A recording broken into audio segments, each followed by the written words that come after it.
Never in my life would I have thought that I'd be in this situation. There for a while, I thought that having a missing child, it was going to knock me down.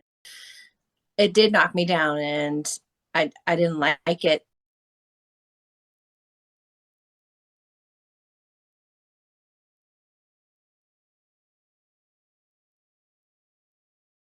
After the first year of Allie being missing, things just kind of stopped happening. Media searches and the case, it stalled.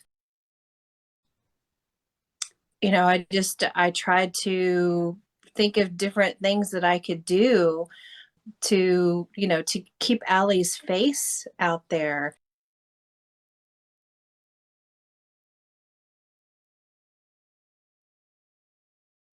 On that journey, I met other families that were in the same situation as me. I know it's strange, but it gave me comfort when would speak to the other families. We just had that bond that not very many people have, because I mean, if you think about the statistics, of missing people, yeah, there's a lot of missing people, but how many people do you know personally that have a missing loved one? Fast forward a little bit, after connecting with several families in downtown Houston, National Day of Remembrance, I was invited to go to that event. After reading what it was, I'm like, well, I don't really fit in, because my loved one, I don't know what crime it was. She wasn't murdered that we know of.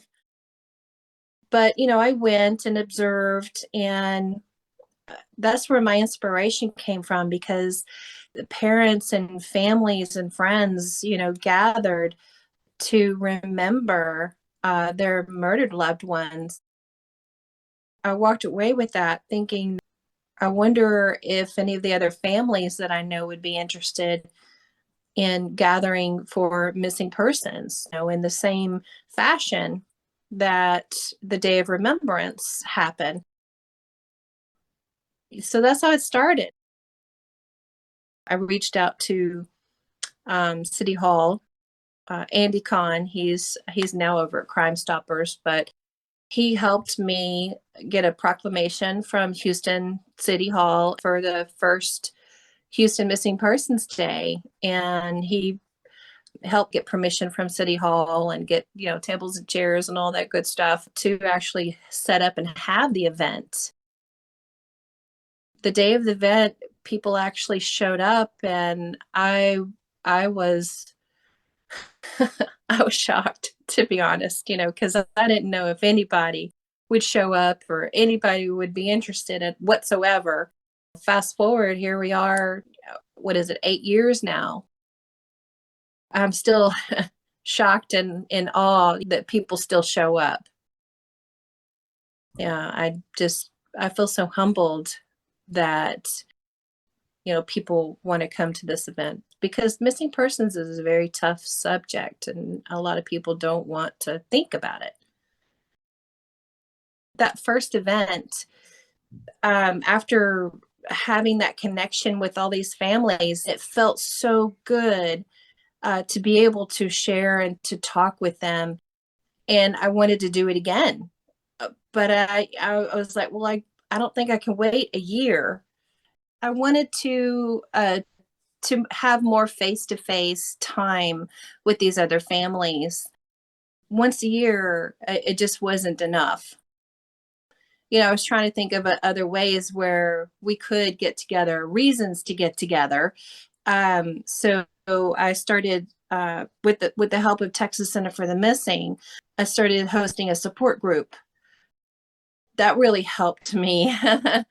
And we probably do it 4 or 5 times a year. Now we have another event on top of Houston Missing Persons Day, Missing in Harris County Day.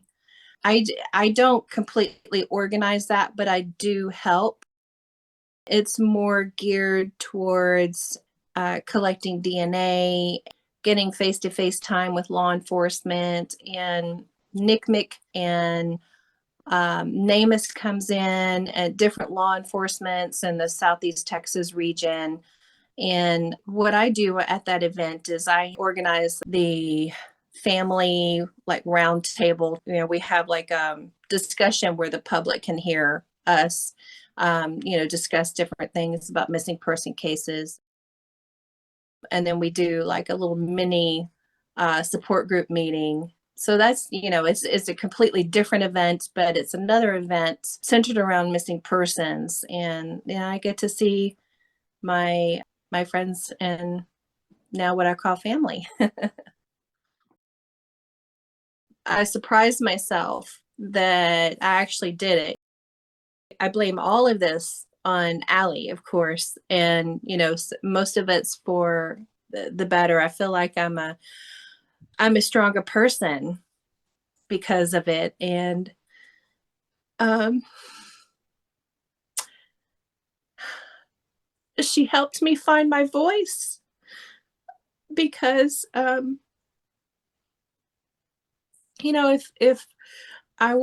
I didn't feel like I was forced to do any of this, um, I still feel like, I'm like this big,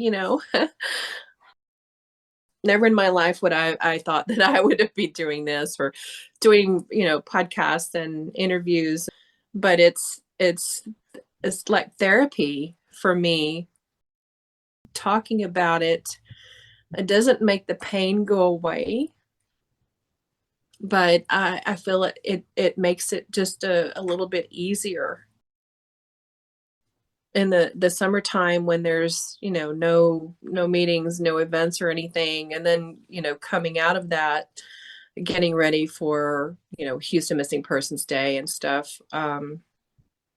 It's hard until it's like I got to get on that wagon, if that makes any sense. Well, the very first event, I was more of just like watching and paying attention.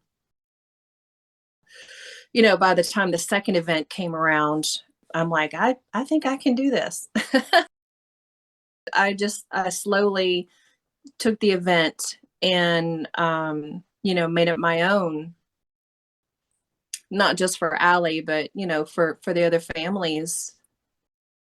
I get up there at the podium and welcome everybody and tell a little bit about Allie and why Houston Missing Persons Day is important.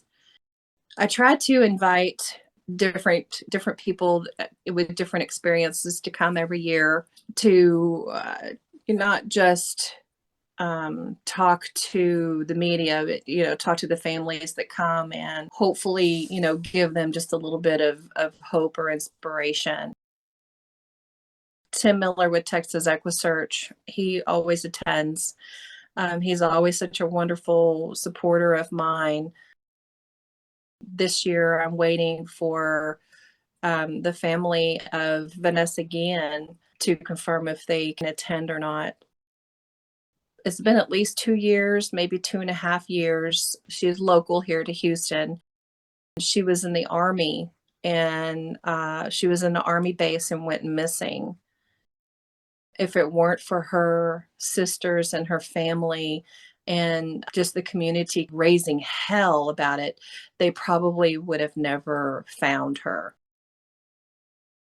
It was unfortunate that it was somebody else in the Army that had disposed of her, but it was because they pushed and pushed and pushed, that they made things happen.